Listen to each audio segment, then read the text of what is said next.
In a world crying out for a top 10 show,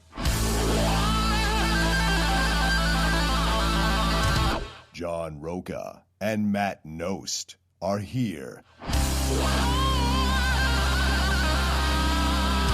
So grab your assigned seat, sit back, and enjoy this week's Top 10. Brought to you by the Schmoes Know Network. Take it away, boys.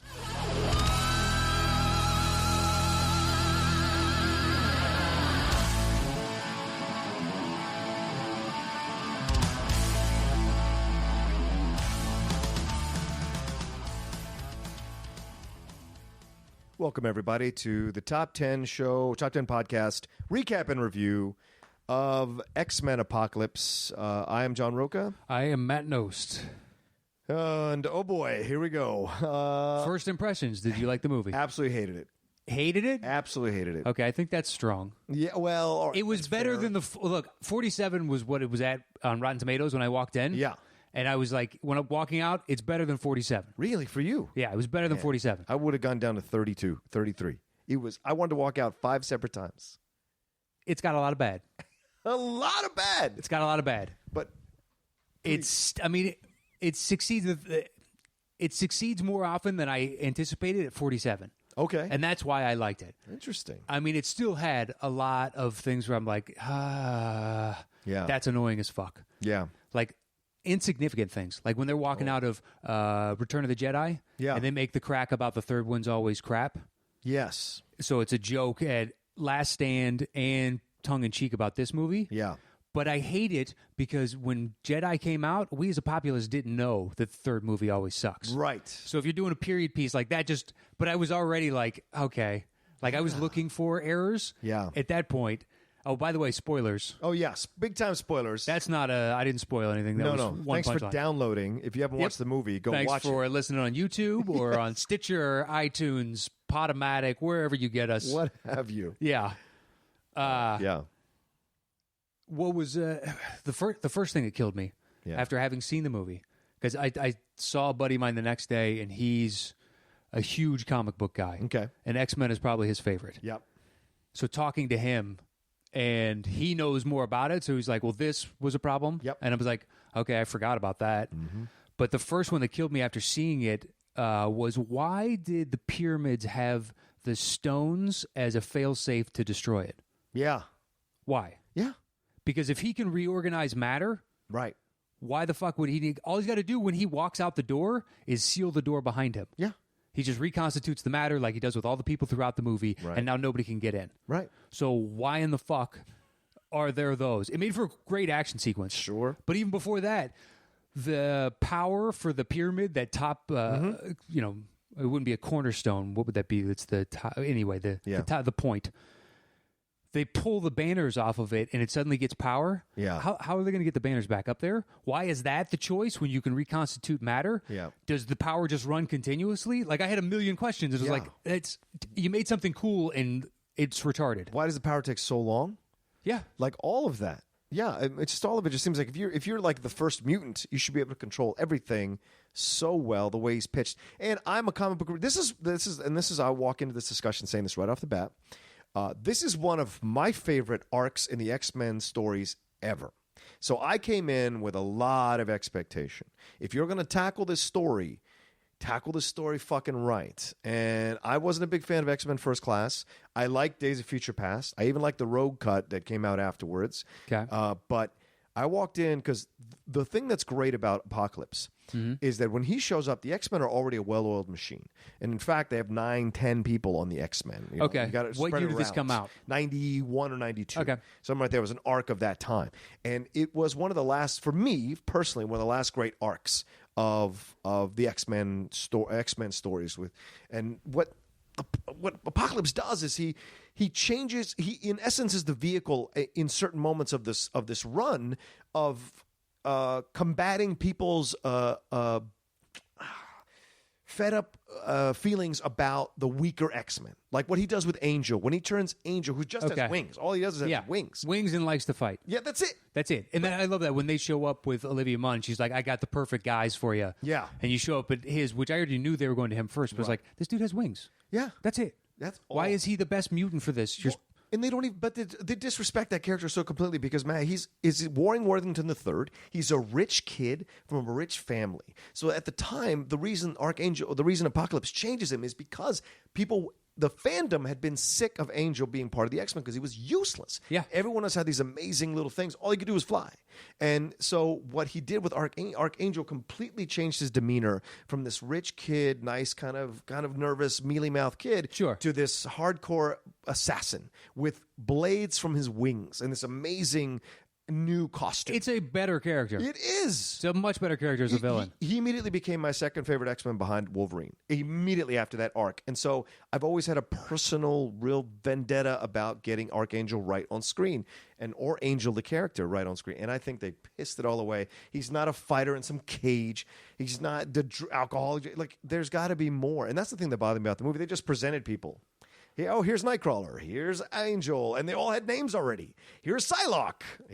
Caliban is understandable. I don't mind Warlock. that because if you're going to introduce like 6 new people, you can't give me backstories for all of them. I need backstory. I'm like, why you don't introduce them? But we harangue other. I guess they're more well known, like Batman, Superman. We don't need an origin story for. Right, we don't. We don't.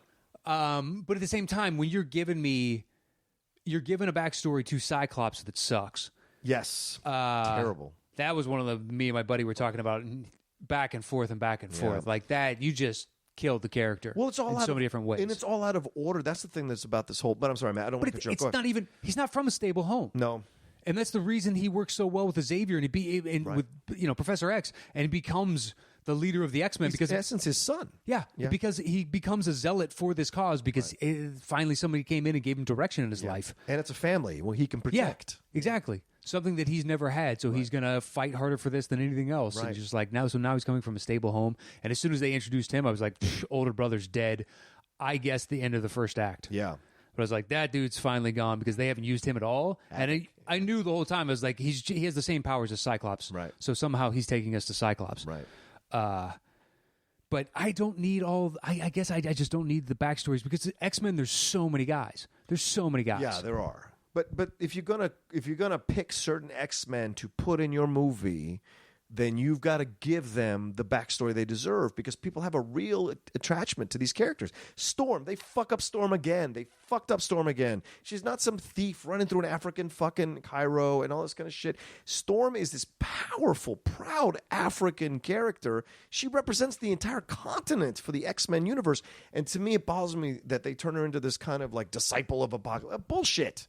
She needs to stand on her own. I'm sorry. No. You're 100% right. I'm just nerding out like an idiot. And I loved Nightcrawler. I thought Nightcrawler was great because they kept his core, which is he's a religious guy. He's constantly questioning his power. He's trying to find his place. And the makeup was great. And I love that they go to the mall just so they can put the Michael Jackson jacket on him, which he wore in the comics at certain points. That was entirely a plot excuse just to get that jacket on him. I know, man. It was great. I appreciated seeing the jacket. You did. But the whole, once he can see, turns into Cyclops, that is, turns into kind of like douchey prep. Yeah, out of asshole. nowhere. Yeah. Out of nowhere. Suddenly he can see and he turns into a cocky little shit. Yeah. Just like, why, man? How do I believe that this becomes James Marsden? How do I believe that even the Sansa Stark, Sophie Turner, I didn't buy her as Jean Grey, and when the thing happens at the end, I'm like, it's a nice moment. She does a nice job with it, but I don't. Where Jean Grey has so much. You need someone deeper to play that, man. But she spent the whole movie doing nothing. I know, literally nothing. That was my biggest takeaway from the movie. Yeah. It's a lot of standing around and talking, and then waiting for Apocalypse's eye to turn cloudy. Yeah. That was like half of the fucking movie was, oh fuck, Apocalypse went cloudy again, and then somebody is doing something. Like, it was cool to tap like Xavier's brain, and now he has access to Cerebro. Sure. Very cool part. Yes. And like the Quicksilver when he's saving everybody at the school. Awesome. Great. Awesome. Great. Although it killed me later on. So if you noticed, when Quicksilver is grabbing people to move them, he wisely grabs them by the back of the head, because if he just moved them, they get whiplash and they'd snap their neck and die.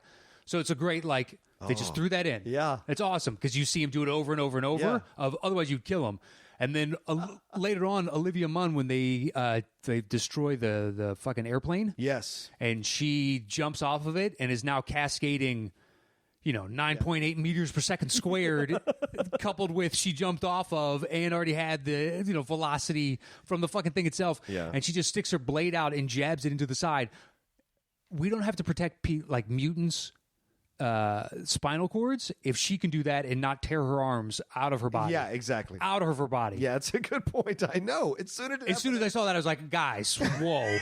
You're taking care at this other spot, and then this is okay. Sometimes I think Singer gets lost in the ridiculousness of it. He can't decide if he's making a real movie or a full-on comic book. Disavow the laws of physics movie, and it's frustrating to watch at times because I'm like, I think that's what worked about Days of Future Past. It's a quiet story. It's one guy. You're following the situation. Everything is real simple. That's being used. You know, just the New Mutants suck. Yeah, exactly. But I was like, okay, they shoved in all this. They shoved in Weapon X. They shoved in Dark Phoenix. Well, Weapon X though was to set up the next one, right? But once again, this is the problem with Batman vs Superman too. It's what I felt about this movie. Don't shove in a bunch of stuff and not make it organic. Like you slide it in, but make it work. I thought it was cool when they had them in the cage, but then they're saying that's the Weapon X. That's Weapon X, and I'm like, all of that. And then the Dark Phoenix storyline. You're going to start off Jean Grey with the Dark Phoenix storyline? What the fuck? Establish her first. Just like they did in the original run of the X-Men with Famke Janssen. Yeah. Have her. She's great in the first X-Men. In the second X-Men, you don't touch on the Dark Phoenix till halfway through, and then you start to understand, and then you see. But do you want to do the same exact story that they did before? No, but I want to establish Jean Grey more as something else before you start throwing her into the Dark Phoenix storyline. I agree, because once you have Jean Grey is that powerful, nobody could stop her. Where can we go? Yeah. Because that is one thing I walked out of. Yeah. Apocalypse could have done it. Yeah. He had the power to ultimately destroy the rest of them or do whatever he wanted to. Absolutely. I mean, he needs to find a better Four Horsemen. Right. Because that's the first one were great. Lame Four Horsemen. Yeah. The first four were great because he made a faulty pyramid that for some reason mortals were allowed to destroy. Doesn't make any fucking sense. But they still protected him and he got to live. Right. Whereas the next round were terrible. They were young kids that, it was all just to appeal to the... Outside of Magneto, once he lost Magneto, he lost any chance. Yeah. And that Magneto stuff, listen, great acting by Fassbender. Although when he's doing the "Why God is this what you want from me, God?" I was like, God damn it! It took me out of it. It's like one of those cheesy things where they scream into the sky when someone dies, and I was just like, You're telling me that the non-compound bow firing an arrow through two people didn't take you out of that scene? It did. All right, good. I'm fair. Fair, absolutely. Now, granted, if you were saying what a perfect shot, by the way, perfect to pierce two hearts, fucking perfect symbolism. Here we go. Yeah. But they say, in medieval England, they would start archers as kids, because the draw strength you would take that it takes to fire one of those bows before a crossbow was you had to build it up over a decade of just drawing heavier and heavier and heavier. Wow. But that just looked like a simple hunting bow because we have guns now, so people left more than likely a lot of bows behind, to go hunting. They still do, as they do today. Yeah. But that's not a compound. It doesn't have the strength. Yeah. And that whole thing, and simultaneously, if your daughter had the locket, I guess you were trying to prove to your daughter that you don't need to use your powers for evil. You can do good with it. He was trying to turn over a new leaf, so that's why he didn't kill all of them. Right.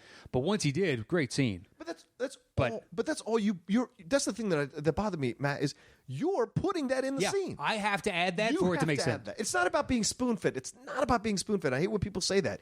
It's something that's organic and makes sense in the conversation and what you've presented. It's not there. Had he just said when his wife pleaded, do something, he's like, we talked about it. We got to teach her to be better. What?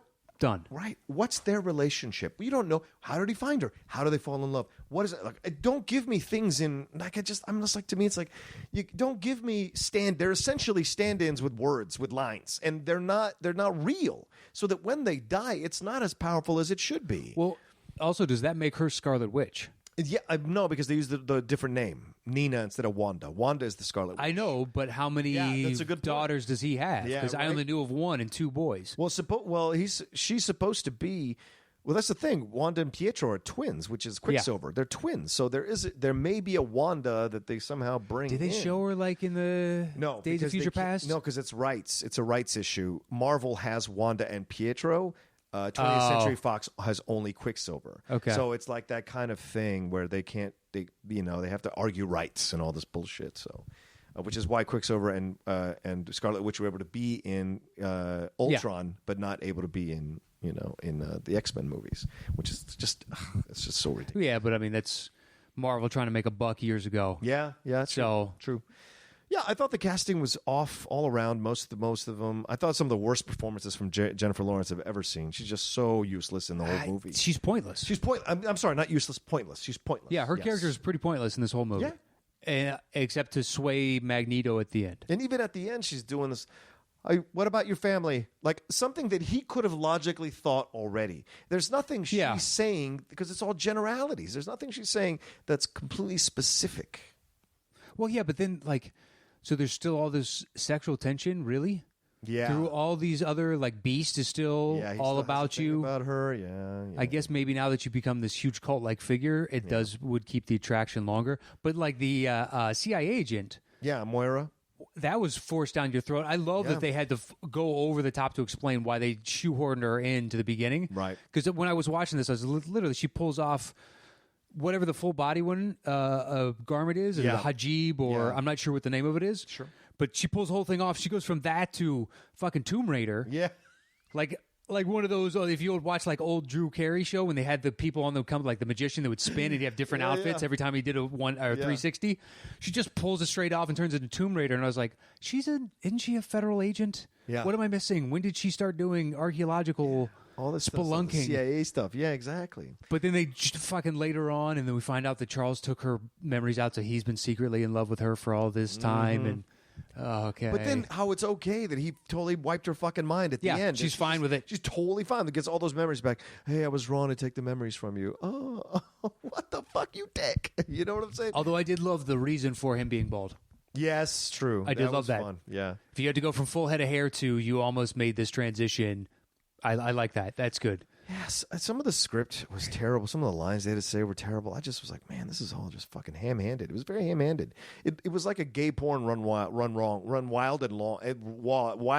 wrong. And I was just like, what is going on here? Like, I don't understand what's going on here. I don't understand that analogy. How is that a gay porn? Well, it just has these outfits and these costumes and the way they're speaking to each other and the way they have these grandiose things. To me, I was just like, what is this all about? That's better production value than I ever gave gay porn. I just figured they cut that shit out a long time ago because they're appealing to dudes. Dudes would just be like, let's get to the fucking point. I think I'm just influenced by this Vulture or a Mashable article I read this morning. They talked about the gay influence in this movie and how Edna from Incredibles would have saved this movie completely. Okay. With better designs. Anyway, so that's the thing, and it just bothered me from top to bottom. Halfway through, if we weren't doing this recap and review, Matt, I would have walked home. Like I had walked to the theater and I was like 20-30 minutes and I was like, nope, fuck this shit. Yeah, I mean, I knew we were going to do this before we even talked about it. Oh, okay. Yeah. We're going to do it. Yeah. It's that time of year. We do it this time of year. It's true. Even though I waited till the last minute, so I went and saw it solo. Yeah, me too, last night, 9:30. Yeah, but packed room. Yeah, I was surprised too. Packed at the Grove as well. You know what I was surprised by? Did the Quicksilver scene get laughs in yours? No, people clapped at the end of it. Okay, you could feel the smiles. Yes. But you could tell that they were hoping that there was going to be laughs in there because they stopped at certain points. Yeah, okay. And it just was like, nah, you're not going to get a laugh. And I was surprised because I figured the audience would laugh at I think it was two different parts. Oh, the drinking of the tab. Yeah, just little things were. Yeah, the dog and that fisheye thing that they were doing. But yeah, the fact that I was like, oh wow, that's got to be. I wonder how test audiences did they die for it, and because you knew the singer was pretty proud of that sequence after the success of Quicksilver in the last one to extend and have even more fun than he did last time. That's it. And they waste Psylocke. Psylocke is a great listen.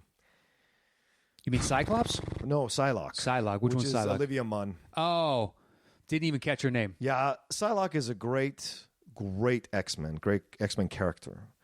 Lot of levels, a lot of emotional stuff. There's a lot of layers to her throughout the comics. I don't want to get killed, but like, I think Olivia Munn is a marginal actress at best, and I think she gets exposed in shit like this. Like, she's okay in the newsroom. People think she's all right. She's serviceable in the newsroom. You would think she'd get exposed there, because here everybody looks bad. Well, not bad, but they have to cram in so much crap that it's just like, man, I don't fault anybody really for doing a bad acting job just because they're good, really good actors in this, not doing great. Yeah, Jennifer Lawrence. That's a fair point. Yeah, Jennifer, and I thought Fassbender at times was not as great as he could have been. Yeah. Yeah. McAvoy was still good, but at the same time, I didn't like where the character went at all times. But I didn't know what McAvoy was doing. I thought he was doing Ben Kenobi. He sounded like Ewan McGregor half the time. I'm like, wait, did you do this in the other films this way too? Because that is not what Patrick Stewart sounds like. And so you want to do an echo of Patrick Stewart, like Ewan McGregor did an echo of Alec Guinness with Obi-Wan. But it sounded to me like he was way leaning into the Ewan McGregor side of things. So I was a little strange. I don't know if I caught that. It was a little strange for me. It'll be a while before I re-see it, so I don't know if I'll catch it then. Yeah, I might forget by the time I see it a second time. You definitely don't need to prove that point at all. Yeah. Seeing it again. I love the guy that Psylocke worked for. Yeah, Caliban. Who is the leader of the Morlocks. Yeah. Awesome. Yeah. Awesome. That's a good Caliban. Yeah. Absolutely. I hope they use him again. Yep.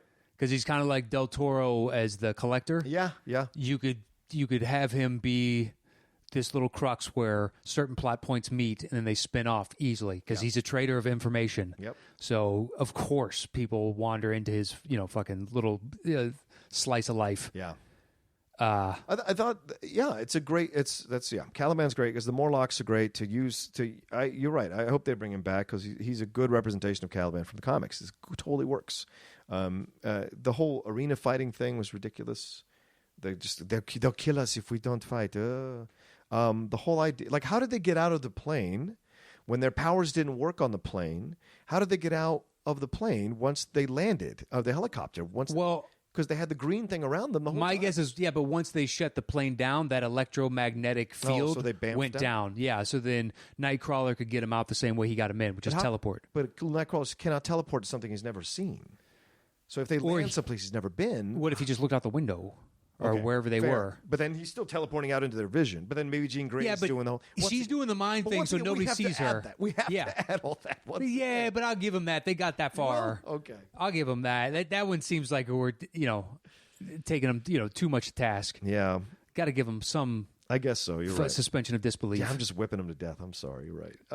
It's got a lot of flaws. It does. The whole thing. And it's also, like, you brought up the Weapon X. Like, why even use Jackman then? Yeah. Why does Jean Grey have to calm him? Right. Like, all right, this is what we're going to get out of him? Just like a flash of, oh, shit, this is really interesting, and it's gone. Yeah. Like a different facet of Wolverine we've never really seen on screen. You know who I would have loved to have seen as Jean Grey is Alicia Vikander.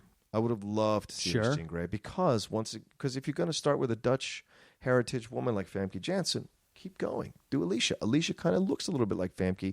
You can believe her as a younger version of Jean Grey. She could believably calm down Wolverine. He looked like her fucking grandfather. Like, I just was like, oh yeah, this is unsettling to me because they have a romance. And yeah, she looks so like a teenager. Yeah, and he looks, not his age because he looks great for his age. Right, but it's creepy. It's still the 80s, and he looks older than he does in the original X-Men movie. So why not use that technology they used for Robert Downey Jr. in Civil War, where they made him look so young? That's true, since they used so little. Yeah. That's interesting. I guess maybe because they didn't do... Well, no, because in Days of Future Past, he technically teleports back as... He teleports back from his older version, yeah. Yeah. And he still gets into his younger body, though. Right, into his younger body. He takes the conscious... But we see the older because that's the consciousness the audience understands. Yeah. Yeah, I didn't even think about that. Like, they could have done the same Iron Man thing for Downey, but that's got to be expensive. Although they didn't really show Jackman's face all that much. No, that's what I'm saying. We saw a bunch of his carnage. Yeah. And Apocalypse was cheeseball. Apocalypse was total cheeseball, man. I wanted something more, and there wasn't much more. He was all right. Yeah. He wasn't terrible. But he's supposed to be this incredibly powerful, insane thing, and he was kind of. But at the same time, like, it's the first superhero one I've walked out of in a while where I believed A couple things break his way. Okay. He could have won. Okay. He could have won. If Jean Grey doesn't show up, I don't think they could have stopped him collectively where they were going. Right. But of course, she has the fucking trump card. Right. So now, who do you introduce that can stop that? Yeah. Because it doesn't exist. Right. So Introduced to Dark Phoenix. Yeah. It has to be the romance. An alien.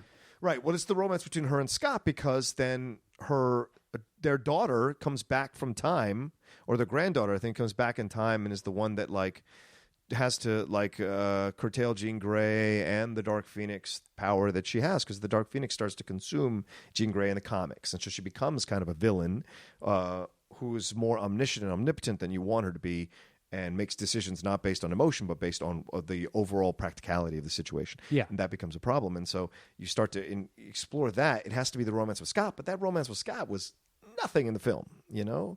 So with Summers. I agree. Yeah. So a lot of problems, man. A lot of problems. I wish it had been better, because I really would love to have had a second good superhero film, or a third, I guess, this year with Deadpool. So it would have been nice. What's your second? Oh, Captain Civil America? War, yeah. I like Civil War a lot. Yeah, no, it was good. Yeah. Just blanked for half a second. But, it wasn't the worst superhero movie I've seen this year. Yeah, which one was worse? This one or Batman vs. Superman? I would say Batman versus Superman. You thought it was worse all around? Yeah. I mean, look, but the thing is I guess I walked into both knowing that they were going to be bad. Yeah. But I've seen Batman be excellent. Yes. And I've never seen X-Men be anything better than that was good. They really haven't elevated it beyond, because every time I walk out, there's still flaws that I can pick out and be like, why did this happen? Why did this happen? Right. Or at least Batman, I've walked out, I'm going, that was amazing. Congratulations. My hat's off to you. Right. And I'm not just talking like Dark Knight. Batman Begins. Yeah. I'm a sucker also for the 80s Batman with Keaton. Yeah. I don't mind the Val Kilmer. Yeah, I like Val Kilmer. Yeah. Batman Returns is fine. Batman Returns is fine. Yeah. Like whereas with X-Men, I do a lot more of the Batman Returns. I like parts of it, and there are the parts that I think sucked. Right. Yeah, that's what I mean. Look, if you haven't seen it, thanks for listening. We're giving a lukewarm at best Right. reception to this movie. My one last thought is that maybe I'm just too old for it, man. Maybe I'm just too old for it. Maybe the people they cast, because a lot of people seem to like the movie online, on Twitter and what have you, on social media.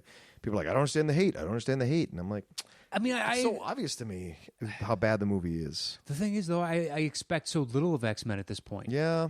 So Maybe the that's fact fair, that too. it wasn't just an all out and out crap fest, Yeah. just like, all right, well, they didn't royally fuck up X-Men, which they're prone to do. Right. And even if they did, enough people went to see it, they will make another, and they're just going to continue to make it, over and over and over again. Yeah. Okay, well, that's our recap and review of X-Men Apocalypse. If you loved it, sorry we kind of crapped all over it, but, there were some positive stuff. You more than likely knew that coming in. Yes. Because the general reception has been below average. Yes, below average, if you look on Rotten Tomatoes. So please follow us at Top 10 Show on Twitter, at Top 10 Podcast on Instagram. Follow Matt at Matt Nost. Follow me at The Roca Says. And our announcement is close at hand. We will definitely make an announcement in the next couple of weeks to let you know what's happening with the show. Matt? That's it. Thanks for listening, and check out the regular show. If you want to contact the show, it is top10podcast@gmail.com, and that's all spelled out. Or if you want to participate in our Thunderdome, that is at facebook.com/the top 10 podcast, and that's with the number 10. Kaboom. Thanks, everybody. We'll talk to you next time.